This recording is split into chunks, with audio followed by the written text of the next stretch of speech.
So I just chased a cop. That's what I just did. Interesting, right? They always run. The robber, bully, gangbanger, blue liners always run. It's the way it works. I can't count anymore how many times they've run from me. So I was actually like running beside the guy's car, like trying to get him to stop and chasing him down the road to answer questions. Hey y'all, I see you in there. I thought I'd go live. You'll see the video. I'll post it later. It's going to be a good vlog entry, and so I got a bunch of footage from it, and I'm going to put it together, and I'll post it, I don't know, probably next week for you guys. But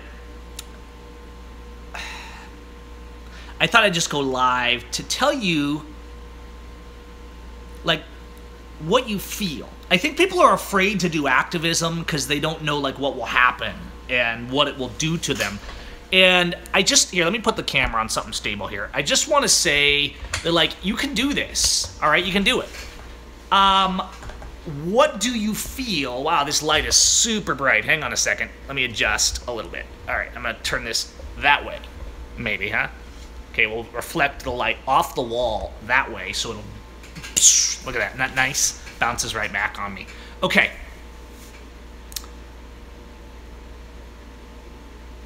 My hands bother me right now.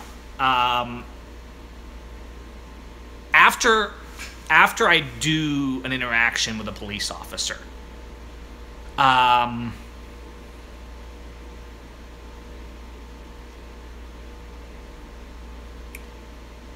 generally feel a little bit sick. My limbs kind of tingle.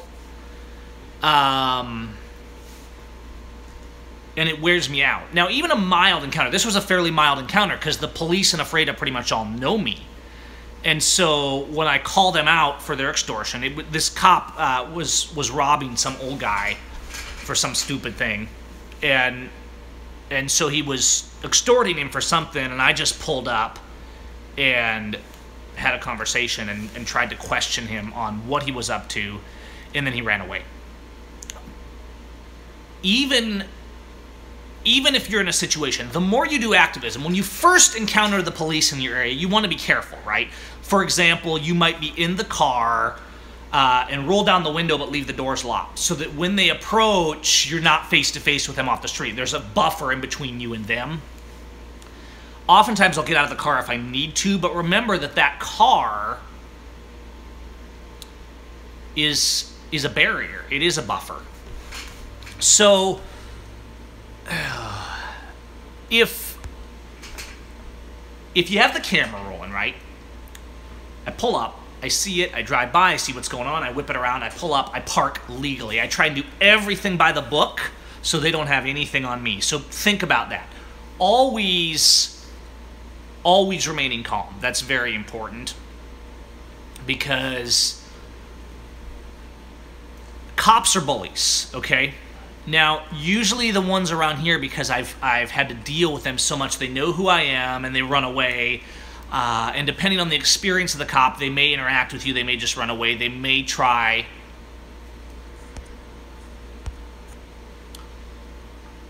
to give you trouble.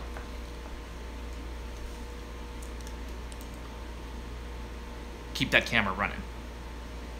Your adrenaline's going to get pumping. Doesn't matter if it's a mild encounter or an intense encounter, because you know in your head that you're dealing with a crime syndicate. It's like going up against the mob. You know in your head, even if it's with a casual encounter with your local blue liner who's pretending to be nice, you know that they can kill you with zero accountability for the most part. And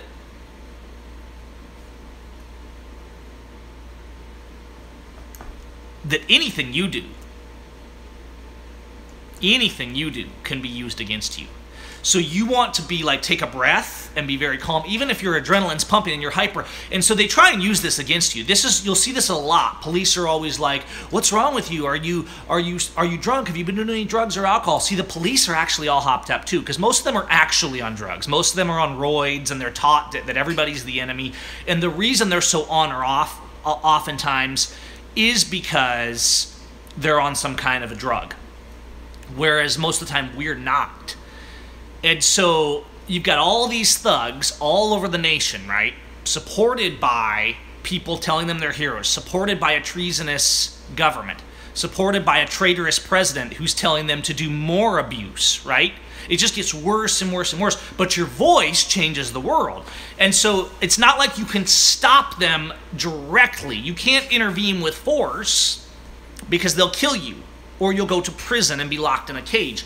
So what you do is you use your voice, you use your camera, and they may treat that like it's a crime, but sometimes you really have to stand your ground, and sometimes you have to determine, okay, where is your tactical retreat point? It's like the video in Texas. Watch the interaction in Texas. I get more hate for that video than anything because the people in Texas are completely beaten down slaves, and they're trained from birth in Texas to worship the police. All right, so they have a very big police idolatry problem there.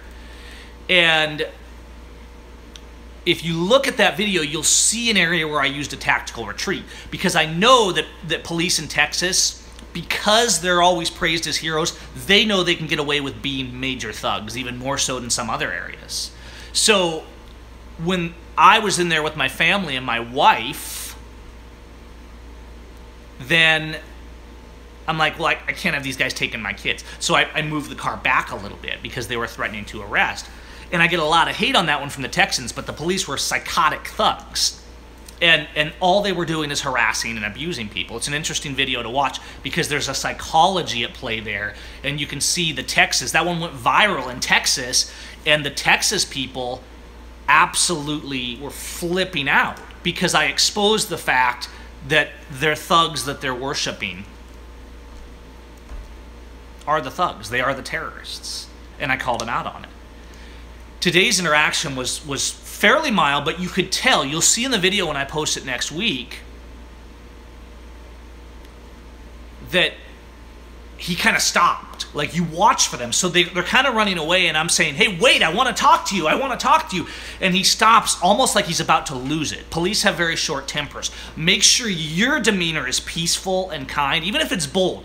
Don't mistake boldness and calling out corruption for being angry or rude, right? It's okay to call out a gangbanger as being a gangbanger. Keep that camera running. And you'll see me, if you were to watch me in an interaction, first of all, and yes, John, I'm not there to answer the police's questions. So you'll see me immediately throwing questions at the police. I'm the interrogator when I deal with a police officer, which is how it should be. We should be asking the questions of our police instead of letting them ask the questions. So I'll be throwing the questions at them as if I am their authority, because we are their authority even though they're rogue. I will also maintain an interaction with the viewer, explaining what's going on as much as possible. And I'll check my camera. It's easy for a camera to accidentally get turned off, and especially if you don't have a backup person filming, because usually when I do it, even like today, I don't have a backup person. It's not like I went out planning to do activism, right? I saw a cop and I stopped and I said, oh, I better stop and see what's going on. So when you see this video today, you'll see, because I've been increasing the production value of my work and my vlogs. When you watch the video I did today, you'll see me open it up. You'll see it start with me saying there's a cop there and explaining what's going on, right? As I'm driving down the road, and then you'll see me interacting with the cop, and you'll see me going out about town doing stuff. But the other pieces were actually recorded afterwards. So I'm actually coming back, because I didn't expect to do activism. I'm actually coming back and putting some pieces to the message, to the story of what happened. And then I put that together to post it. Now, a lot of times, if you're just learning, yeah, you just have an interaction and you post it online. And most of my videos, that's what they've been. But a huge thing when I started doing activism and trying to hold police and government accountable that I learned is you talk to the viewer, right? You talk to the viewer. And so you ask questions of the police, etc. But rather than sitting there silently or saying, am I being detained? If you explain to the viewer what's happening and why it's not okay and let them know, then you're engaging, right? Just like I'm engaging with you guys right now. Somebody asked what the super chat is. The super chat is where you can donate a few bucks and it puts your comment at the top for a few minutes. The adrenaline is there, and so it varies by the intensity, right? If I'm dealing with an officer at night and he's threatening me threatening to arrest me if his hand's on his gun. There's one I need to post from an interaction in Utah last year where this goon like had his hand on his gun and he was following me. Very intimidating. And the adrenaline hasn't affected you. It's a different kind of adrenaline than like you're going and you're using a paraglider. I love the feeling of flying, right? And I fly my paraglider and I run off the hill and I'm gliding. I don't know, adrenaline I suppose scientifically is adrenaline, but maybe it's just that I'm so used to more intense adrenaline that running off a hill in a glider isn't that scary. But it's not that I have no fear of death or anything like that, by no means. I just do what I feel is right, and I ask God for protection. So be cautious, right? The adrenaline's going to be there, the tingliness in your hands. It's almost like sometimes after you interact with a cop, you'll be like, am I sick? Is something wrong? Why do I feel weird? And that's just your system reacting to your physiology being activated in the way it is. And there's all kinds of stuff. It kind of makes you want to go talk to people, right? It makes you want to go tell someone the story. There is marketing plays at work. If you read marketing books, they actually talk about things that affect things going viral. And it's when it affects people, when it affects people in a certain way, they want to talk about certain things. And so when you have adrenaline running through your system, it kind of does that. Now you can see that even when I have adrenaline, I don't lose it. I'm always saying, okay, keep control of what's coming out of your mouth and keep control of what's here. So when you do activism, when you interact with a cop, when you stop, and I want you guys, I'm doing this video because I want you guys to pick up your cameras and do this. The next time you see a cop, and you don't have to be at work in 2 minutes, even if it's just a stop, a traffic stop, I want you to stop and pull out your camera. Now, you don't have to approach. You can be cautious, right? Especially if you're new at it. Don't get yourself arrested. I don't want you going to jail. But stop and pull out your camera and do that little First Amendment audit, right? And just be cautious, because you are dealing with the largest criminal organization in the country, with the largest terrorist organization in the country. That said, if you use good tactics, if you have a camera on, and especially if it's daylight or you park across the street, something like that, generally you will be left alone. And if you're new to it, stay in your car and just film. You're basically doing an observance to make sure they don't abuse somebody, right? But you're also teaching yourself and those around you that it's okay to hold police accountable. It's okay to do that. And we need to show people it's okay to hold police accountable. Yes, I chased a cop today because he's a bully, and he's a robber, and he's an extortioner, and he's a kidnapper.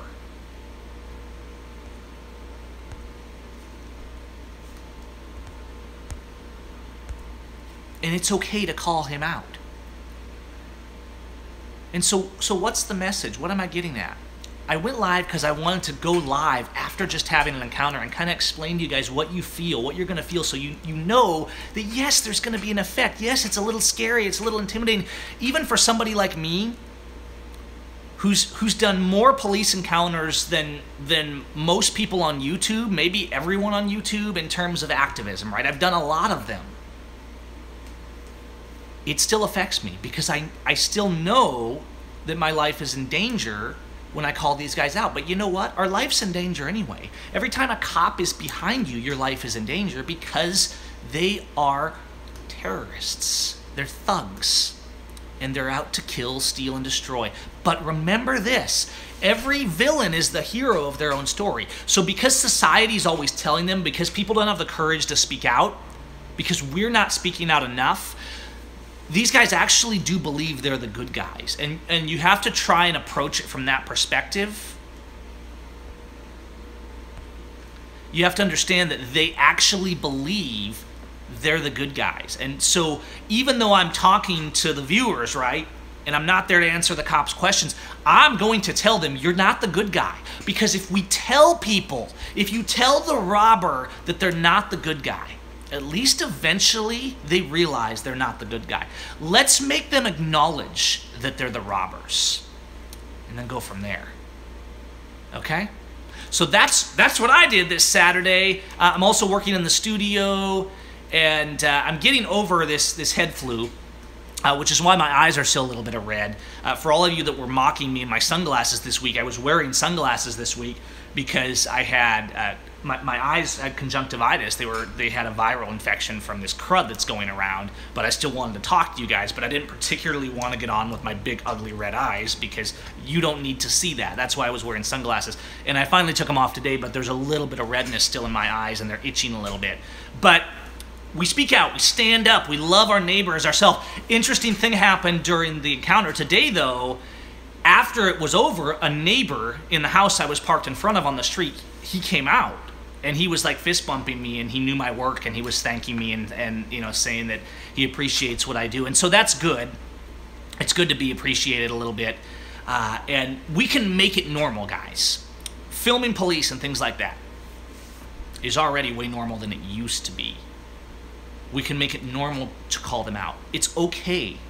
It's okay to shame a criminal, guys. It's a shameful thing to be an extortioner and a robber.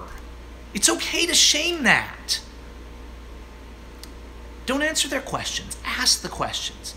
Somebody on here was asking, like, how do you tell police you have a gun in your car? You don't. Why would you tell them that? Now, in some laws, like, know the laws of your state, because in some states you actually, there's a law that says you have to tell a police officer, which is ridiculous. The idea that you would have to tell an officer something is completely unconstitutional.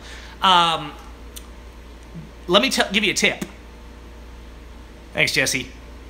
I don't do activism with a gun on my hip, guys, unless I'm doing Second Amendment activism. Now, the Second Amendment really is gone, and look no further than the Bundy trials and the people being prosecuted and the Schaefer Coxes and the Jeff Winehouses. You have no gun rights in this country. If you have a gun and they want to put you away for that, it doesn't matter whether you pulled the gun, whether you touched the gun. The gun could have been in your glove box and you will still go to jail. Look at the Josh Martinez case in Vegas. He was legally carrying and he's still charged with gun possession even though he was perfectly legal. So be very careful with the gun thing. I absolutely support the right to bear arms, but the fact is,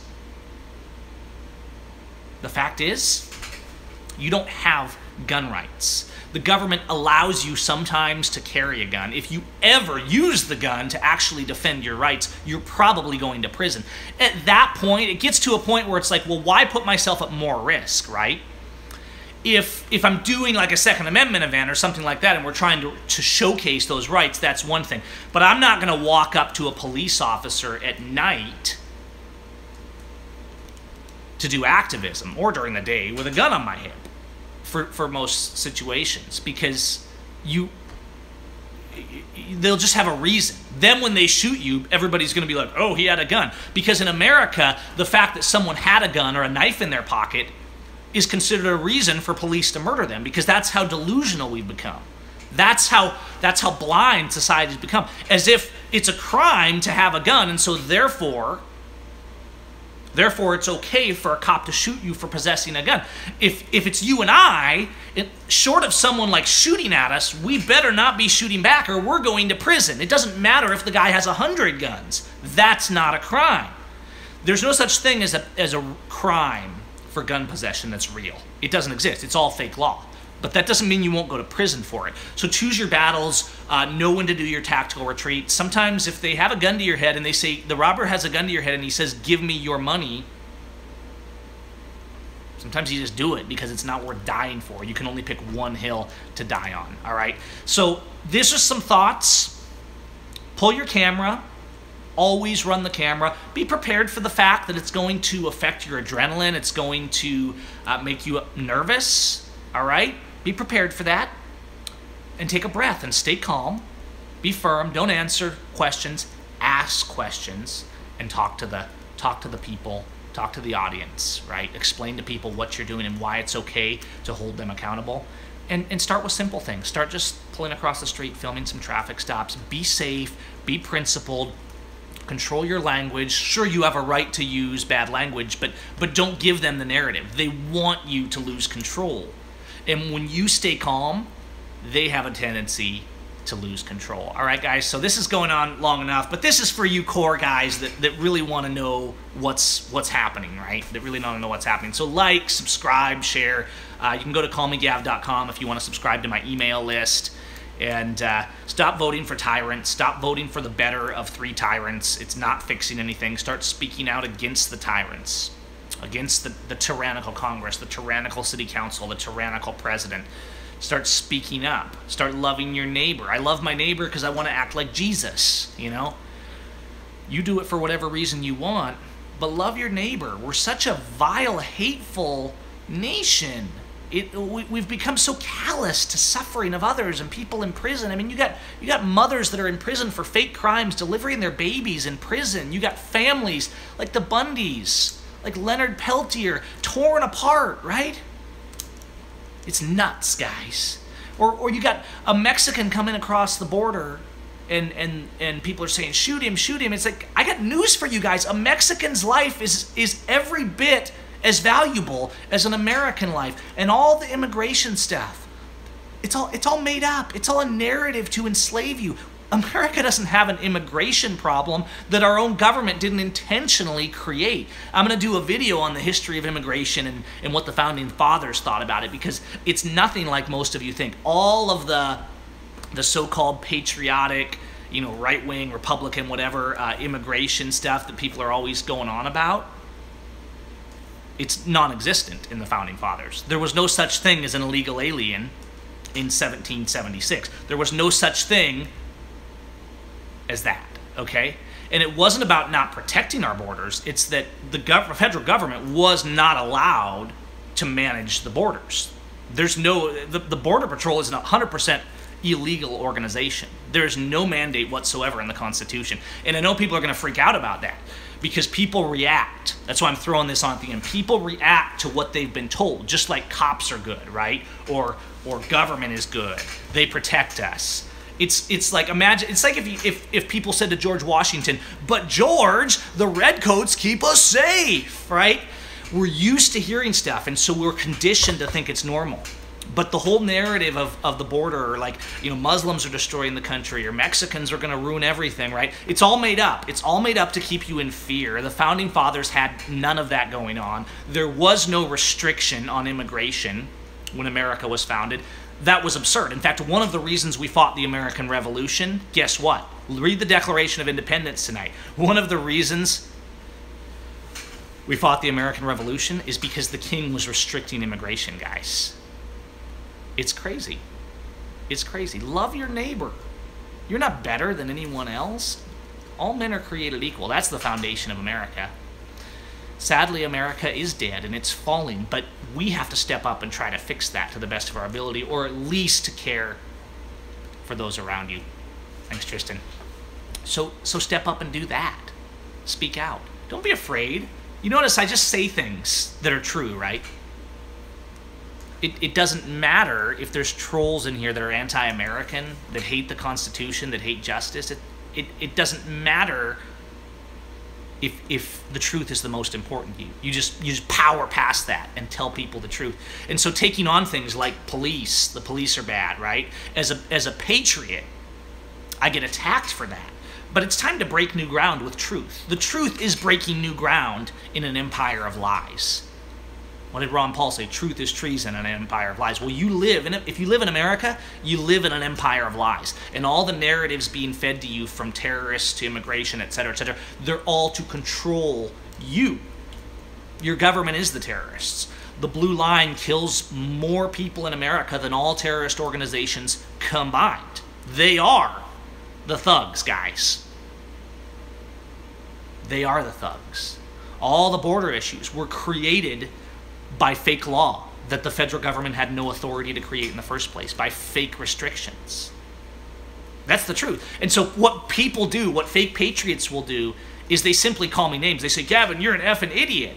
And I'll literally be showing them like the source material. Because understand that when I study the historical things like this, that even, you know, I'm like, whoa, I was taught this way all my life and I was completely wrong. That's what I realized on the immigration stuff.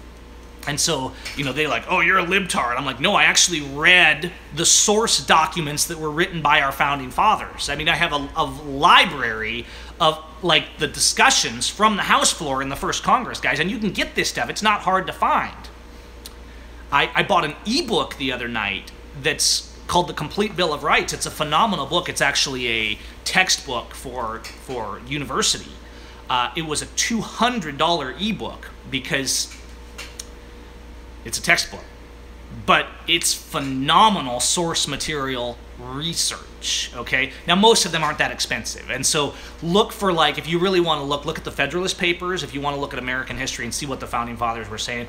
And another really good one in terms of what the Constitution's really saying is the debates from the first Congress. Because it's actually, I believe it was Jefferson's or Hamilton's transcription, like the discussion. He was writing down what people were saying on the floor of the first Congress, guys. And so as people that are like being out there like, go Trump, Trump supports the police, Trump supports the wall, right? Even though he's not doing anything he told you guys he would do, he just supports thugs and he wants people silenced. He's putting patriots, his administration is putting patriots like the Bundys in prison, right? And keeping them there, Jeff Sessions and his pals.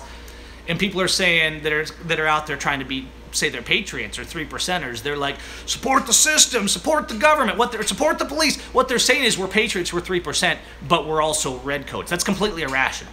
You cannot support the redcoats and be a 3%er. It's a historical impossibility.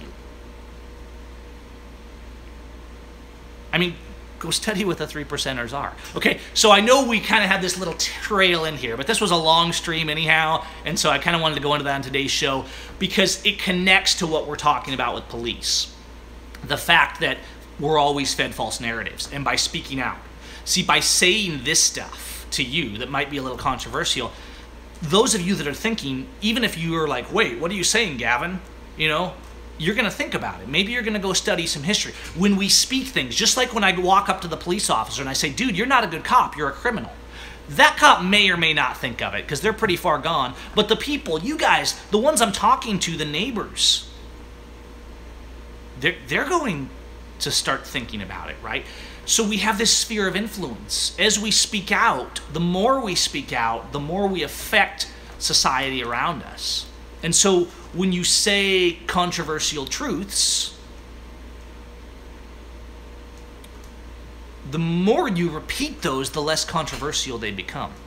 Because human beings are naturally followers of whatever they're told. And that's not a great trait, it's just human nature.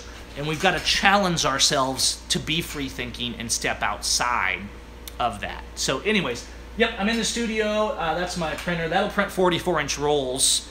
And everything on the wall is stuff I've printed. But anyways, guys, it's not about race. It's not about Jews or Muslims or anything like that. It's about standing up for the good and opposing the evil. You got to set aside your hate. It has no place in justice.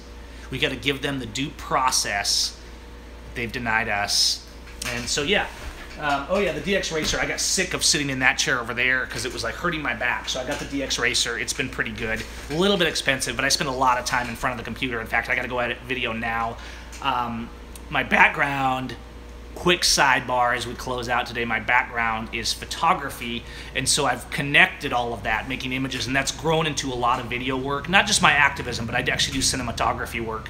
I ordered a cool gadget I'll show you guys in a few weeks, so come back and we'll do some gadget review. I'm actually going to be heading on a road trip, take a little break here in a few weeks, have some work done on my van, and I'm going to do some paragliding. Maybe we'll do some fun videos, maybe a few reviews if you guys want them of some of the gadgets and stuff like that. It doesn't always have to be activism. We can have fun on here too.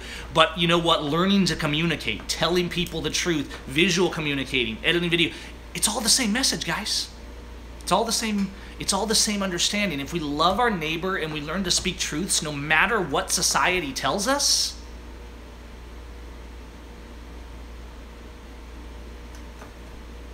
we can change the world. And then we apply our skills and the things we love to do that. That's why I bring things like my photography, my video making, right? Even the activities I do. I use whatever I can, including things like this that are my day job that pay my bills, because activism certainly doesn't pay my bills. YouTube certainly doesn't pay my bills. And we try and carry that message. And you guys, I hope you're doing that too. So Thanks for all your comments today. Good chat today, guys. It's getting late. I'm getting tired. I'm always tired after I do activism, so I'm going to try and get some work done here and then go home and take a breath and spend some time with my beautiful children and speak out, spread the word, love your neighbor. Make sure you're subscribed and head over to the Facebook page if you don't follow my Facebook page, because I do other stuff over there that doesn't always make it over here. Different conversations and stuff sometimes over there that we have, kind of a different environment. So facebook.com/callmegav. And that's what's on my mind. Keep it up, guys. Keep it up.